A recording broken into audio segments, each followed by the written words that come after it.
Hello friends, welcome to crime cuts. என்னோட பேர் விக்னேஷ். எனக்கு 23 வயசு ஆகுது.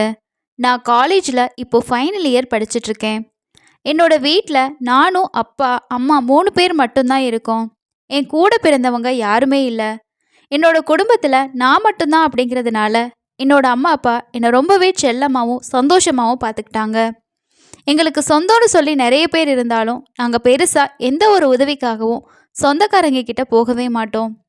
என்னோட அப்பா ஒரு ப்ரைவேட் கம்பெனியில் மேனேஜராக வேலை பார்த்துட்ருக்காரு. அவர் வாங்குகிற சம்பளத்தில் எங்களோட குடும்பம் ரொம்பவே சந்தோஷமாக வாழ்ந்துட்டுருக்கோம். இப்படி இருக்கப்ப தான் ஒரு நாள் என்னோட அம்மா திடீர்னு நெஞ்சு வலிக்குதுன்னு சொல்லி மயங்கி விழுந்துட்டாங்க. நானும் என்னோட அப்பாவும் பதறி போயிட்டு அவங்கள ஹாஸ்பிட்டலுக்கு கூட்டிகிட்டு போனோம். ஹாஸ்பிட்டலில் அட்மிட் பண்ணி அவங்களுக்கு ட்ரீட்மெண்ட்டும் பார்த்தோம். எவ்வளவோ செலவு பண்ணியும் எங்களால் அம்மாவோட உயிரை காப்பாற்ற முடியல. அவங்க எங்களை விட்டு பிரிஞ்சுட்டாங்க. எனக்கும் அப்பாவுக்கும் ஒன்றுமே புரியல. எங்களோட வாழ்க்கையே இருண்டு போன மாதிரி இருந்துச்சு. அம்மா எங்கள் கூட இருக்கும்போது விதவிதமாக எங்களுக்கு சமைச்சு போடுவாங்க. அவங்க கையால் சாப்பிட்ட எங்களுக்கு இப்போது ஹோட்டலில் சாப்பிட வேண்டிய சூழ்நிலை ஏற்பட்டுருச்சு. டெய்லியுமே அப்பா காலையில் மதியம் சாயந்தரம்னு சொல்லி 3 நேரமும் ஹோட்டலில் தான் சாப்பாடு வாங்கிட்டு வந்து கொடுப்பாரு. வீட்டு சாப்பாடே சாப்பிட்டுட்டு இருந்த எனக்கு ஹோட்டல் சாப்பாடு ஒத்துக்காமல் அடிக்கடி உடம்பு சரியில்லாமையும் போச்சு. அப்பா எனக்கு வயிற்று பிரச்சனை இருக்குது அப்படின்றதுனால ஹாஸ்பிட்டலுக்கு கூட்டிகிட்டு போனாங்க. அங்கே டாக்டர்ஸ் செக் பண்ணிவிட்டு டேப்லெட்ஸை கொடுத்தாங்க. என்னோட அப்பா என்கிட்ட சொன்னார், தம்பி, உடம்பு சரியாகணும் அப்படின்னா கரெக்டாக டேப்லெட்டை சாப்பிடு அப்படின்னு சொல்லி சொன்னார். முதல் தடவை உடம்பு சரியில்லாமல் போனப்போ ஹாஸ்பிட்டலுக்கு போயிட்டு டேப்லெட் போட்டும் என்னோடய வயிறு வலி சரியாகிற மாதிரியே இல்லை. சாப்பாடும் வெளியில் சாப்பிட்றதுனால என்னோடய உடல்நிலை இன்னுமுமே மோசமாகிட்டு தான் போச்சு. எத்தனை ஹாஸ்பிட்டலுக்கு போகிறது, எத்தனை டேப்லெட்டை தான் போடுறது? சரி, அப்பா சொல்கிறதுக்காக இந்த மாத்திரையை சாப்பிட்டு பார்க்கலான்னு சொல்லி நானும் ஒவ்வொரு ஹாஸ்பிட்டலுக்கு போகும்போதும் எல்லா டேப்லெட்ஸையுமே சாப்பிட்டுட்டு தான் இருந்தேன். ஆனால் என்னோடய அப்பா என்கிட்ட சொன்னார், என்னப்பா செய்கிறது, உங்கள் அம்மா இருந்த வரைக்கும் நமக்கு எந்த பிரச்சனையுமே இல்லை. அவங்க போனதுக்கப்புறமா நாம் ஹோட்டலில் கண்டதையெல்லாம் வாங்கி சாப்பிடக்கூடிய ஒரு சூழ்நிலை ஏற்பட்டுருச்சு. இதனால் நம்மளோட உடல்நிலை மோசமாகிட்டே போகுது. எனக்கும் ஹோட்டலில் சாப்பிட்டு சாப்பிட்டு ஒத்துக்கவே மாட்டேங்குது. அம்மா இருந்திருந்தா நமக்கு இந்த நிலை வந்திருக்குமா அப்படின்னு சொல்லி ரொம்பவே வருத்தப்பட்டார். அப்பா வருத்தப்படுறத பார்த்து எனக்கும் ரொம்பவே கவலையாக இருந்துச்சு. என்னப்பா செய்கிறது, எனக்கும் அம்மா இல்லைன்னு சொல்லி ரொம்ப வருத்தமாக தான் இருக்குது. இப்படி 2 பேரும் மாறி மாறி கவலைப்பட்டு வருத்தப்பட்டா என்ன ஆக போகுது சொல்லுங்க. கவலைப்படாமல் நம்மளோட வேலையை பார்க்கலாம்ப்பா. நானும் என்னோட உடம்ப நல்லா பார்த்துக்கிறேன், நீங்கள் அதை நினச்சி கவலைப்படாதீங்கன்னு சொல்லி என்னால் முடிஞ்ச அளவுக்கு அவருக்கு தைரியம் சொன்னேன். இதை கேட்டு அப்பாவும் யோசிக்க ஆரம்பித்தார். ஒரு வேலைக்காரியை வச்சுக்கலாம் அப்படின்னா அவங்க எல்லார் வீட்லேயும் எப்படி செய்கிறாங்களோ அந்த மாதிரி தான் செய்வாங்க. நம்ம மேலே அக்கறையாக எந்த விஷயமும் செய்கிறது ரொம்ப கஷ்டம்தான். அதனால வேலைக்காரி வைக்கிறது சரியாக வராது. நாம் இன்னொரு கல்யாணம் பண்ணிக்கிட்டா நல்லது தானே. நம்மளோட பையனை அவங்க நல்லபடியாக பார்த்துக்குவாங்க. அப்படி ஒரு பொண்ணை பார்த்து கல்யாணம் பண்ணிக்கிட்டா என்னோட பையனும் நல்லா இருப்பானே. வெளியில் இருக்கவங்க பார்க்குறவங்க எல்லாருமே கேவலமாக பேசுவாங்க. ஆனால் அதை யோசிச்சா என்னோட பையனோட வாழ்க்கை வீணாக போயிடும். அதுக்காக நம்ம இன்னொரு கல்யாணம் பண்ணிக்கலான்னு சொல்லி என்னோட அப்பா முடிவு பண்ணார். அதுக்கப்புறமா அவர் ஃப்ரெண்டு மூலமாக பொண்ணு பார்க்கவும் ஆரம்பித்தார்.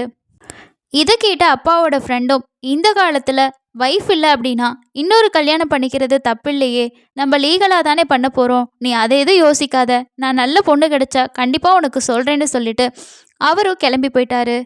அவர் போயிட்டு கொஞ்ச நாள் கழித்து ஒரு பொண்ணோட ஜாதகம் வந்திருக்கு, அந்த இடத்த நம்ம பேசி முடிக்கலாமா அப்படின்னு சொல்லி என்னோட அப்பா கிட்டே கேட்டாங்க. அந்த பொண்ணு பேர் தேவி. அந்த பொண்ணுக்கு அம்மா அப்பா இல்லை, பாட்டி வீட்டில் தான் சின்னதுலேருந்து வளர்ந்துருக்காங்க. பார்க்குறதுக்கு நல்லா அழகாக கலையாக இருந்தாங்க. ஆனால் பாட்டி பெருசாக வசதி இல்லை அப்படிங்கிறதுனால அவங்களுக்கு கல்யாணம் கூடி வரவே இல்லை. அவங்கள கல்யாணம் பண்ணிக்க வந்த எல்லாருமே அதிகப்படியான வரதட்சணை கேட்டதுனால அவங்களுக்கு கல்யாணம் ஆகாமே இருந்திருக்கு. இப்படியே பல வருஷம் ஓடி போனதுனால அந்த பொண்ணுக்கும் 30 வயசு தாண்டிடுச்சு. இனிமேலையும் கல்யாணம் கூடுறது ரொம்ப கஷ்டம் அப்படின்ற சூழ்நிலையில தான் அந்த பொண்ணு அவங்க பாட்டி கூட வாழ்ந்துட்டு இருந்தாங்க. அவங்க ரிலேட்டிவ் மூலமாக அப்பாவும் அப்பாவோட ஃப்ரெண்டும் தகவல் கொடுத்து அனுப்புனாங்க. இது வரைக்கும் கல்யாணம் ஆகலை, இனிமேலையும் உனக்கு கல்யாணம் ஆகிறது ரொம்ப கஷ்டம், அதனால 2வது திருமணத்துக்கு உன்னை பெண் கேட்டிருக்காங்க அப்படிங்கிற தகவலை அவங்க வீட்டுக்கு சொன்னாங்க. தேவியும் அவங்களோட பாட்டியோட உடல்நிலையும் ரொம்பவே மோசமாகுது. இதுக்கு மேலேயும் நம்ம கல்யாணம் பண்ணிக்கல அப்படின்னா நம்மளோட ஃப்யூச்சரில் நம்ம ரொம்ப கஷ்டப்படுவோம். இப்போ வந்திருக்கக்கூடிய இடம் ரொம்ப நல்ல இடம்தான். அதனால என்னோட அப்பாவை கல்யாணம் பண்ணிக்கிறதுக்கு அந்த பொண்ணு ஓகேன்னு சொல்லி சொன்னாங்க. அப்பாவும் அப்பாவோட ஃப்ரெண்டும் நானும் போயிட்டு தேவியோட வீட்டில் அவங்கள பார்த்து மேற்கொண்டு செய்ய வேண்டிய எல்லா விஷயத்தை பற்றி பேசி முடித்தோம். சிம்பிளாக என்னோட அப்பாவுக்கும் அந்த பொண்ணுக்கும் கோவிலில் கல்யாணம் முடிஞ்சுது. கல்யாணம் ஆனதுக்கு அப்புறமா எங்களோட வீட்டில் அப்பாவுக்கும் அந்த பொண்ணுக்கும் முதலிரவுக்கான ஏற்பாடும் செய்யப்பட்டுச்சு. முதலிரவில் என்னோட அப்பா அந்த பொண்ணுக்கிட்ட என்ன சொன்னார் அப்படின்னா, எனக்கு இந்த கல்யாணத்தில் பெருசாக உடன்பாடு இல்லை. இந்த கல்யாணத்துக்கு ஒத்துக்கிட்டதுக்கு காரணமே என்னோட பையன் விக்னேஷ் தான். எனக்கு எல்லாமே அவன்தான். எனக்கு எல்லாமா இருந்த என்னோட மனைவி வேணியை தவிர நான் யாரையுமே நினச்சி கூட பார்த்ததில்ல. அவளுக்கு அப்புறமா நான் அதிகமாக நேசித்தது, அதிகமாக நினச்சது என்னோட பையன் விக்னேஷை தான். எனக்கு ரொம்பவே அவனை பிடிக்கும். அவனை கவனிச்சுக்கிறதுக்கு ஆள் இல்லாததுனால தான் நான் இந்த கல்யாணத்துக்கே ஒத்துக்கிட்டேன். அவனை வேணி நல்லாவே பார்த்துக்குவா. நீயும் அவனை சந்தோஷமா பார்த்துக்குவியா அப்படின்னு சொல்லி அப்பா தேவிகிட்ட கேட்டிருக்காரு. அதுக்கு அவங்களும் நானும் அவனை சந்தோஷமா பார்த்துக்குவேன் அப்படின்னு சொல்லி உறுதி கொடுத்துருக்காங்க. எனக்கு இந்த வயசுல இந்த முதலிரவு மேலையெல்லாம் விருப்பமே கிடையாது அப்படின்னு சொல்லி என்னோட அப்பா சொல்லவும், சித்தி என்ன சொன்னாங்க அப்படின்னா, நானும் அதை தான் நினச்சேன். என்னோட மனசில் நான் என்ன நினச்சனோ அதையே நீங்கள் சொல்லிட்டீங்க. இதுக்கப்புறமா நம்மளோட பையனை விக்னேஷை நம்ம நல்லபடியாக பார்த்துக்கலாம் அப்படின்னு சொல்லி 2 பேரும் முடிவெடுத்தாங்க. இதுக்கப்புறமா என்னோட சித்தி எங்கள் வீட்டில் என்னையும் அப்பாவையும் ரொம்ப நல்லா பார்த்துக்க ஆரம்பித்தாங்க. அம்மா இல்லாத குறை எங்களுக்கு கொஞ்சம் கொஞ்சமாக குறைய ஆரம்பிச்சிச்சு.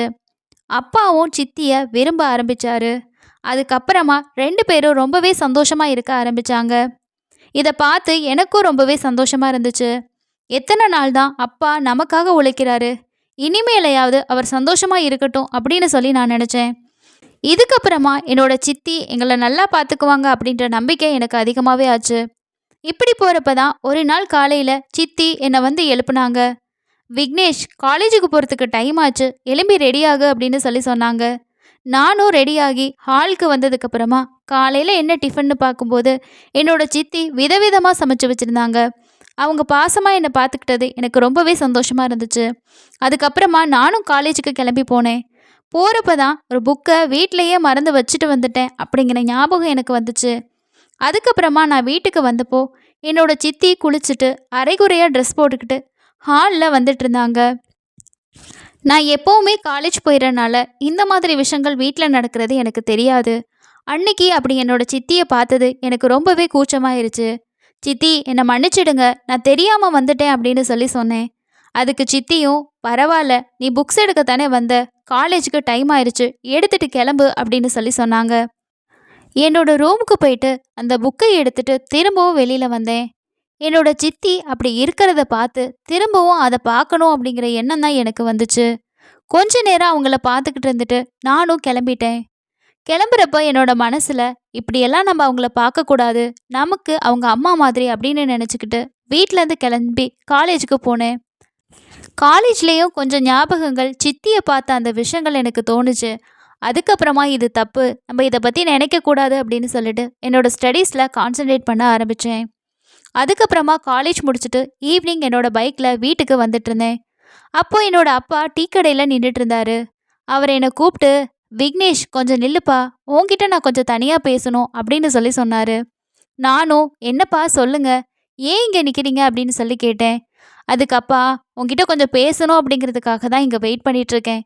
வீட்டில் பேச முடியாது, தேவி இருக்கா, ஏதாவது நினச்சிக்குவா, அதனால தான் உனக்காக இந்த டீ கடையில் நான் வெயிட் பண்ணிக்கிட்டு இருக்கேன் அப்படின்னு சொல்லி சொன்னார். நானும் சொல்லுங்கப்பா அப்படின்னு சொல்லி கேட்டேன். உனக்கு உடம்பு சரியில்லையாப்பா, என்ன பண்ணுது அப்படின்னு சொல்லி கேட்டார். அதெல்லாம் ஒன்றும் இல்லைப்பா, நான் நல்லா தான் இருக்கேன். உன்கிட்ட கேட்காம நான் எதுவுமே செய்ய மாட்டேன். நான் கல்யாணம் பண்ணிக்கிட்டதை பற்றி நீ என்ன நினைக்கிற அப்படின்னு சொல்லி கேட்டார். நீ உடம்பு சரியில்லாமல் கஷ்டப்படுறத என்னால் பார்க்கவே முடியல. என் மகனுக்கு ஒரு நல்ல சாப்பாடு கூட சாப்பிட முடியல. இந்த வருத்தம் என்னோட மனசில் இருந்துச்சு. அதனால தான் நான் 2வது கல்யாணம் பண்ணிக்கிட்டேன். இதை பற்றி உனக்கு ஏதாவது வருத்தம் இருக்கா அப்படின்னு சொல்லி என்கிட்ட கேட்டார். அப்பா, அதெல்லாம் ஒன்றும் கிடையாதுப்பா. இப்போ தான் நான் நல்லா இருக்கேன். எனக்கு உடம்பும் இப்போ நல்லாகிட்டு வருது. எல்லாமே நீங்கள் கல்யாணம் பண்ணிக்கிட்டதுனால தான் எனக்கு இந்த மாதிரி நல்லது நடந்துச்சு. எனக்கு ஒரு வருத்தமும் இல்லை. நீங்கள் சந்தோஷமாக இருங்க அப்படின்னு சொல்லி சொன்னேன். சரிப்பா, இப்பதான் எனக்கு நிம்மதியா இருக்கு. நீ வீட்டுக்கு போ, நான் கொஞ்சம் வேலை இருக்கு, முடிச்சிட்டு வரேன் அப்படின்னு சொல்லி அப்பாவும் கிளம்பிட்டாரு. அப்பா பேசினதை யோசிச்சுக்கிட்டு அப்படியே நானும் வீட்டுக்கு கிளம்பிட்டேன். அவர் என் மேல எவ்வளோ பாசம் வச்சிருந்தாரு அப்படின்னா, இப்படி ஒரு விஷயத்த கூட யோசிச்சிருப்பாரு. நமக்கு இப்படி ஒரு அப்பா கிடைக்க நம்ம கொடுத்து வச்சிருக்கணும் அப்படின்னு சொல்லி நினச்சிக்கிட்டு நானும் வீட்டுக்கு போனேன். டெய்லியுமே காலையில் எழும்பி மொட்டை மாடியில் உடற்பயிற்சி செய்கிறத என்னோட வழக்கமாக வச்சுருந்தேன். அதே மாதிரி காலையில் எந்திரிச்சு நான் மொட்டை மாடியில் எக்ஸசைஸ் பண்ணிட்டு இருந்தேன். அப்போது சித்தி மேலே மாடியில் க்ளீன் பண்ணுறதுக்காக வந்தாங்க. அங்கே வந்ததுமே என்னை பார்த்துட்டு, "ஓ, நீ எக்ஸசைஸ்லாம் பண்ணுவியா? அதனால தான் உன்னோட உடம்பு இவ்வளோ ஸ்ட்ராங்காக இருக்கா?" அப்படின்னு சொல்லி கேட்டாங்க. "ஆமாம் சித்தி, நான் நல்லா எக்ஸசைஸ் பண்ணுவேன் தான். ஆனால் அம்மா இறந்ததுக்கு அப்புறமா எனக்கு உடம்பு சரியில்லாமல் போச்சு. அதனால என்னால் சரியாக செய்ய முடியல. இப்போ நீங்கள் வந்ததுக்கப்புறமா என்னோட உடம்பு கொஞ்சம் கொஞ்சமாக சரியாகுது. ஸோ அதனால தான் திரும்பவும் எக்ஸசைஸ் செய்யலான்னு சொல்லி ஸ்டார்ட் பண்ணியிருக்கேன்." அப்போ என்னோட சித்தி என்ன சொன்னாங்கன்னா, "நீ எக்ஸசைஸ் செய்யும்போது என்னையும் உன்னோட சேர்த்துக்கோ. எனக்கும் நீ கொஞ்சம் சொல்லிக் கொடு விக்னேஷ்" அப்படின்னு சொல்லி சொன்னாங்க. "சரி சித்தி, சாரியில் எக்ஸசைஸ்லாம் செய்ய முடியாது. எக்ஸசைஸ் செய்கிறதுக்கு நீங்கள் உங்களோட ட்ரெஸ்ஸை போய் மாற்றிட்டு வாங்க" அப்படின்னு சொல்லி சொன்னேன். "என்கிட்ட வேறு ட்ரெஸ் எல்லாம் இல்லைடா, நான் எதை போட்டுக்கிட்டோம்?" அப்படின்னு சொல்லி என்னோட சித்தி கேட்டாங்க. "என்னோட ட்ரெஸ்ஸை நீங்கள் எடுத்து போட்டுட்டு வாங்க சித்தி, நான் உங்களுக்கு எக்ஸசைஸ் சொல்லித்தரேன்னு" சொல்லி சொன்னேன். அதுக்கப்புறமா என்னோட சித்தி கீழே ரூமுக்கு போயிட்டு பேண்ட்டும் டிஷர்ட்டும் போட்டுக்கிட்டு எக்ஸசைஸ் செய்கிறதுக்கு ரெடியாகி வந்தாங்க. இந்த ட்ரெஸ்ஸில் என்னோட சித்தியை பார்க்கும்போது என்னோட தவறான எண்ணம் இன்னும் அதிகமாக தான் ஆரம்பிச்சது. மனசுக்குள்ள இதெல்லாம் தப்பு, அப்படி பண்ணக்கூடாது அப்படின்னு சொல்லி நானே என்னை கண்ட்ரோல் பண்ணிக்கிட்டேன். அதுக்கப்புறமா என்னோட சித்தி சில விஷயங்களை எப்படி செய்கிறது அப்படின்னு சொல்லி கேட்டாங்க. நானும் அவங்களோட கையை பிடிச்சி இப்படி பண்ணுங்க அப்படி பண்ணுங்கன்னு சொல்லி அவங்களுக்கு எல்லா எக்ஸசைஸுமே சொல்லி கொடுத்தேன். இப்படியே எங்களோட எக்ஸசைஸை முடிச்சுட்டு அதுக்கப்புறமா எங்களோட வேலையை பார்க்க ஆரம்பிச்சிட்டோம். அன்னைக்கு ஈவினிங் அப்பா ரொம்பவே சந்தோஷமாக வீட்டுக்கு வந்தார். வீட்டுக்கு வந்ததுமே ரூம்குள்ளே போயிட்டு என்னோட சித்திக்கிட்ட பேச ஆரம்பித்தார். "நான் இன்னைக்கு ரொம்பவே சந்தோஷமாக இருக்கேன்" அப்படின்னு சொல்லி சொன்னார். அதுக்கு சித்தியும் "நானும் தான் சந்தோஷமாக இருக்கேன்" அப்படின்னு சொல்லி சொன்னாங்க. "இன்னைக்கு ஆஃபீஸில் கொஞ்சம் வேலை அதிகமாக இருந்துச்சு, அதனால கொஞ்சம் டயர்டாக இருந்துச்சு.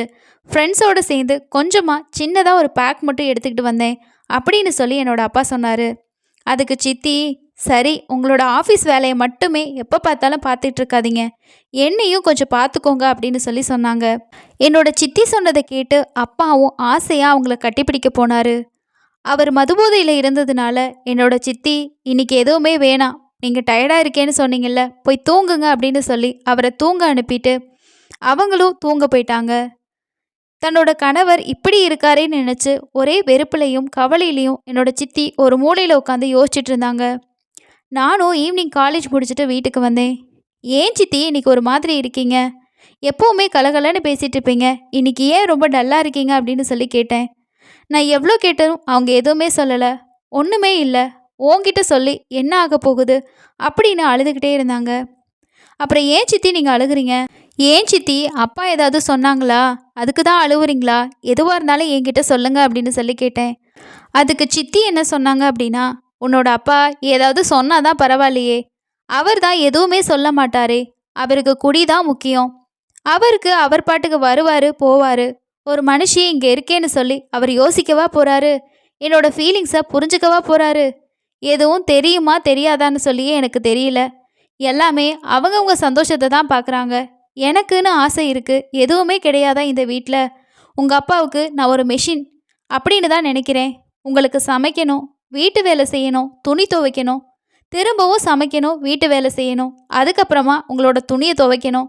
எனக்குன்னு எந்த ஆசையுமே கிடையாதா?" அப்படின்னு சொல்லி என்னோட சித்தி புலம்பி அழுக ஆரம்பித்தாங்க. இதை கேட்டதுமே சித்தி எதை மீன் பண்ணுறாங்க அப்படின்றது எனக்கு புரிஞ்சிச்சு.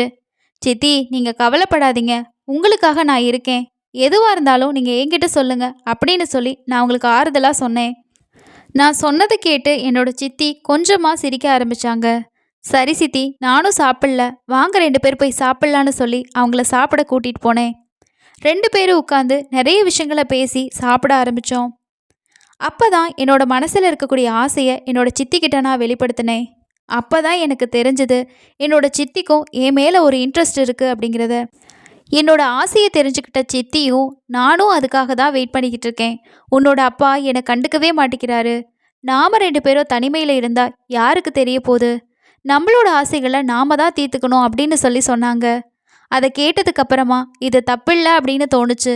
அதுக்கப்புறம் நானும் சித்தியும் அன்னைக்கு தான் முதல் முறையாக தனிமையில் இருக்க ஆரம்பித்தோம். அதுக்கப்புறமா என்னோட சித்தி ஏன் மூலமாக அவங்களோட ஆசைகளை தீர்த்துக்கிட்டாங்க. அடுத்த நாள் நான் காலேஜ் போயிட்டு வீட்டுக்கு வர்றப்போ என்னோட அப்பாவுக்கு ஒரு மது பாட்டிலை வாங்கிட்டு வந்தேன். நீயா போய் வாங்கிட்டு வந்தவன்னு சொல்லி என்னோட அப்பா கேட்பாருன்றதுக்காக என்னோட ஃப்ரெண்டோட அப்பா வெளிநாட்டிலேருந்து வந்திருக்காரு. அவர் தான் இந்த பாட்டிலை உங்ககிட்ட கொடுக்க சொல்லி கொடுத்தாருன்னு சொல்லி என்னோட அப்பா கிட்ட கொடுத்தேன். அப்பாவுக்கு அந்த பாட்டிலை பார்த்ததும் ரொம்பவே சந்தோஷம். ஃபாரின் சரக்கா, சரி இன்னைக்கு ஒரு டேஸ்ட் பார்த்துடலான்னு சொல்லிட்டு என்னோட அப்பா மது குடிக்க ஆரம்பிச்சிட்டாரு. குடிச்சா லைட்டாக தான் குடிப்பார். ஸோ சுயநினைவு இருந்துச்சுன்னா என்னோட சித்தி கூட நான் உல்லாசமாக இருக்க முடியாதுன்னு நினச்சி என்னோட அப்பாவோட பக்கத்தில் உட்காந்து அவருக்கு நான் கம்பெனி கொடுக்க ஆரம்பித்தேன். என்னோட அப்பா போதையில் மயங்குற வரைக்கும் அவருக்கு நிறைய ஊற்றி கொடுத்துக்கிட்டே இருந்தேன். கொஞ்ச நேரத்தில் அவருமே நல்லா குடிச்சிட்டு அதே இடத்துல தூங்க ஆரம்பிச்சிட்டாரு. அப்பா தூங்கிட்டாரு அப்படின்றத கன்ஃபார்ம் பண்ணதுக்கப்புறமா என்னோட அப்பாவோட ரூமுக்கு போயிட்டு சித்தி கூட நான் தனிமையில் இருக்க ஆரம்பித்தேன். இப்படியே எப்பெல்லாம் எங்களுக்கு நைட் டைமில் 2 பேரும் ஒன்றா இருக்கணும்னு தோணுதோ அப்பெல்லாம் என்னோட அப்பாவுக்கு நான் மது வாங்கி கொடுக்க ஆரம்பித்தேன். ஆரம்பத்தில் என்னோட அப்பா இந்த விஷயத்த பெருசாக யோசிக்கவே இல்லை. ஆனால் போக போக அவருக்கு எங்கள் மேலே சந்தேகம் வர ஆரம்பிச்சுது. அப்படி இருக்கப்போ தான் ஒரு நாள் என்னோட அப்பா அவரோட ட்ரெஸ் எல்லாம் ரூமில் பேக் பண்ணிக்கிட்டு இருந்தார். நான் வெளியூருக்கு போகிறேன், வர்றதுக்கு 2 நாள் ஆகும்னு சொல்லி என்னோட சித்திக்கிட்ட சொல்லிட்டு இருந்தாரு. அப்பா வெளியூருக்கு போயிட்டா நாங்கள் நினச்ச நேரம் ரொம்பவே சந்தோஷமாக எந்த ஒரு டிஸ்டர்பன்ஸும் இல்லாமல் இருக்கலாம்னு சொல்லி தான் நானும் என்னோட சித்தியும் நினச்சோம். அப்போ என்னோட சித்தி என் பக்கத்திலே நின்றுட்டு இருந்தாங்க. இன்றைக்கி உங்கள் அப்பா போயிட்டார் அப்படின்னா 2 நாள் ஆகுமா வர்றதுக்கு, அது வரைக்கும் நம்ம ரொம்ப சந்தோஷமாக இருக்கலான்னு சொல்லி என் காதில் கிசுகிசுத்தாங்க. அப்போ என்னோட அப்பா 2 பேரும் ரொம்ப கவனமாக இருங்க, நான் 2 நாளில் வந்துடுவேன், என்னோட வேலை முடிஞ்சிடும், சரி நான் கிளம்பட்டுமா அப்படின்னு சொன்னார். அதுக்கப்புறமா அப்பாவை வெளியில் வாசல் வரைக்கும் கொண்டு வந்து விட்டுட்டு நானும் என்னோட சித்தியும் கதவை பூட்டிக்கிட்டு 2 பேரும் ரூமுக்கு போயிட்டு எங்களோட வேலையை பார்க்க ஆரம்பித்தோம். ஆனால் அப்பா எங்கள் 2 பேர்த்தையும் கண்டுபிடிக்கிறதுக்காக தான் போகிறாரு அப்படிங்கிறது அது வரைக்கும் எங்களுக்கு தெரியாது. வெளியில் போன அப்பா எங்களோட பெட்ரூம் ஜன்னல் கிட்ட வந்து நின்று உள்ளே நாங்கள் 2 பேரும் என்ன பண்ணிகிட்ருக்கோம் அப்படின்னு பார்த்தாரு. நானும் சித்தியும் இப்படி செய்கிறத பார்த்ததுமே அப்பா மனசு உடைஞ்சு கதறி அழுக ஆரம்பித்தார். நான் நம்பி இருந்த 2 பேரும் எனக்கு இப்படி ஒரு துரோகத்தை செஞ்சுட்டாங்களே அப்படின்னு என்னோட அப்பாவால் அதை ஏற்றுக்கவே முடியல. தன்னோட மகன் ஒரு நேரம் ஒழுங்காக சாப்பிடாம கஷ்டப்படுறானே அப்படின்னு நினச்சி தானே நாம் இன்னொரு கல்யாணம் பண்ணிக்கிட்டோம். ஆனால் இவங்க 2 பேரும் இப்படி பண்ணுறாங்களே அப்படின்னு என்னோட அப்பா ரொம்பவே வேதனைப்பட்டார். நான் யாரை நம்பி இருந்தனோ அவங்க எல்லாமே எனக்கு துரோகம் செஞ்சிட்ருக்காங்க. வேணி, நான் உனக்கு செஞ்ச துரோகத்துக்கு தான் இதெல்லாம் எனக்கு தேவைதான் அப்படின்னு அப்பா கத்தி கதறி அழுக ஆரம்பித்தார். இதெல்லாம் வெளியே தெரிஞ்சா நான் எப்படி ஊரில் தலை காட்டுவேன்? இந்த விஷயம் என்னோட சொந்தக்காரவங்களுக்கு தெரிஞ்சா அவங்க என்னை காரி துப்ப மாட்டாங்களா? என்னோட குடும்பமே பாழா போச்சே. இப்படி ஒரு கேடுகட்ட செயலை பார்த்ததுக்கப்புறமா நான் எப்படி உயிரோடு இருக்க முடியும்? இது எல்லாத்தையும் பார்த்து நொந்து போன என்னோட அப்பா வெளியூருக்கு வேலைக்கு போகிறேன்னு சொல்லிட்டு பாருக்கு போயிட்டு நல்லா குடிச்சிட்டு அன்னைக்கே திரும்ப வீட்டுக்கு வந்தார். வீட்டில் என்னோட சித்தி சோஃபாவில் உட்காந்துருக்கிறத பார்த்ததுமே, என்ன தேவி, இன்னைக்கு ரொம்ப வேலையாக இருந்திருப்ப போல அப்படின்னு கேட்டார். இருக்கும், 1 2 எந்த கவலையும் கிடையாது உனக்கு. வெளியில் என்னைய பார்த்து ஊரே சிரிக்குதுன்னு என்னோட அப்பா சொன்னார். இதை கேட்டு என்னோட சித்தி கோவத்தில், எதுக்கு சிரிக்குதாமா, குடிச்சிட்டு வந்து ஒளராதீங்க, போய் தூங்குங்க அப்படின்னு சொன்னாங்க.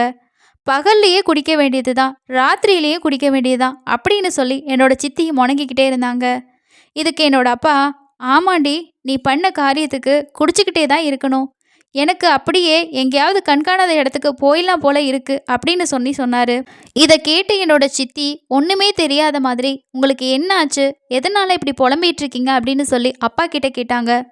அப்போ அப்பா என்ன சொன்னாருன்னா, ஒன்றும் ஆகலை, நான் கட்டி காப்பாற்றின கௌரவம் எல்லாமே போயிடுச்சு. உன்னை நம்புனேன்னு பார்த்தியா, என்னோட மகன்னு என்னோட கழுத்தையே அறுத்துட்ட.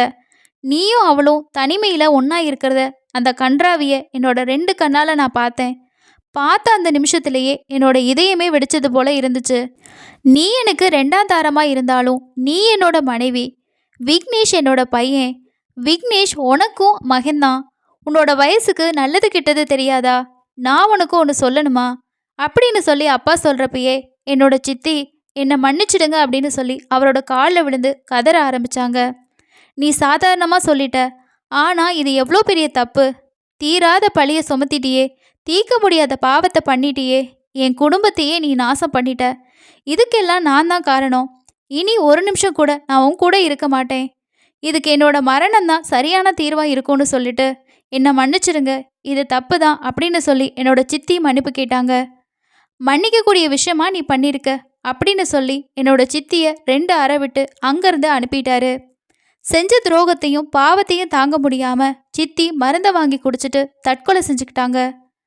குடும்பம் அப்படிங்கிறது ஒரு சின்ன கண்ணாடி மாதிரி. அதில் சிறிய கல் விழுந்தாலுமே உடஞ்சு சிதறிடும். அதை போல தான் இந்த குடும்பமும் சிதறி போச்சு. இன்னைக்கு இருக்க காலகட்டத்தில் உடல் தேவை அப்படிங்கிற ஒரு விஷயம் ஒவ்வொரு உறவுகளுக்குமே என்ன முக்கியத்துவம் அப்படின்றத மறந்தே போகுது. இந்த கதையிலையுமே விக்னேஷ் தன்னோட சித்தி தான் தவறான ஒரு எண்ணத்தில் தன்னை பார்க்குறாங்க அப்படின்னாலும் அவங்க தனக்கு ஒரு அம்மா அப்படிங்கிறத நினச்சிருந்தாரு அப்படின்னா இந்த குடும்பம் இன்னமுமே நல்லா இருந்திருக்கும். வீட்டுக்கு வாழ வந்தோம், கணவர் அவங்களோட பையன் நமக்கும் பையன்தான் அப்படின்னு சொல்லி அவங்க சித்தியும் நினச்சிருந்தாங்கன்னா இவங்களோட ஃபேமிலி இன்னுமுமே நல்லா இருந்திருக்கும். நம்மளோட உணர்வுகளை சரியான வழியில் நம்ம பயன்படுத்தலை அப்படின்னா கண்டிப்பாக அது ஒரு தவறான வழியில் தான் கொண்டு போய் விடும் அப்படிங்கிறதுக்கு இந்த கதை ஒரு சாட்சியாக இருக்குது. இந்த கதை பற்றின உங்களோட கருத்துக்களை கீழே இருக்க கமெண்ட் செக்ஷனில் மறக்காமல் ஷேர் பண்ணுங்கள். அடுத்த இன்னொரு வீடியோவில் சந்திக்கலாம். நன்றி.